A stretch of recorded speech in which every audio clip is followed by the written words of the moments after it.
Hello, আসসালামু আলাইকুম। আজকে একটা ভিডিও করেছিলাম, ওটা তোমাদের দেখিয়েছি। শাপলা, ওটা ফুল সহ ছিল। লোভ সামলাতে পারলাম না, ফুলের সৌন্দর্য একা একা উপভোগ করব, তোমাদের নিয়েই করি, তাই ওটা দেখিয়েছি। আর এখন ওই শাপলা দেখো, চিংড়ি মাছ দিয়ে রান্না করছি। আসলে শাপলা কিন্তু বর্ষাকালে মাঝে মাঝে খেও, কারণ এটা সারা বছর আমাদের সাথে দেখা করতে আসে না, তো এই বর্ষাকালে ওরা ভেসে ভেসে পানির মধ্যে গাটা চুবিয়ে এমন করে দাঁড়িয়ে থাকে যে আমাকে তোমরা ধরো, স্পর্শ করো, আমার কি স্বাদ সেটা তোমরা উপভোগ করো। এই জন্যে ওরা পুরো বর্ষায় নিজেকে পানির মধ্যে চুবিয়ে মাথাটা উঁচু করে ফুল দিয়ে আকর্ষণ বাড়িয়ে আমাদেরকে ওদের কাছে নিয়ে যায়। এখন দেখো সেটাকে, অবশ্য আমার একটু কষ্ট লাগছে, এত সুন্দর জিনিসটাকে আমি আগুনের মধ্যে জ্বালাচ্ছি, কিন্তু না জ্বালিয়ে তো ওদের স্বাদটাও আমরা উপভোগ করতে পারবো না।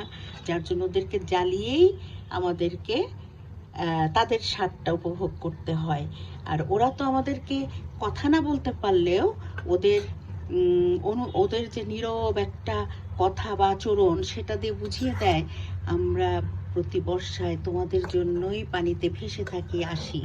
তো আমি আজকে ওই শাপলা এনেছিলাম, সেটা রান্না করছি। ওদের গোপন নীরব শব্দের শব্দচয়ন করছি।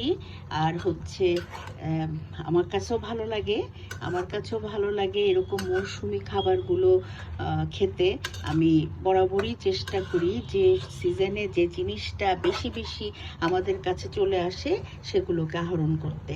তোমরা ভালো থাকবে, এরকম মজার মজার জিনিস রান্না করবে।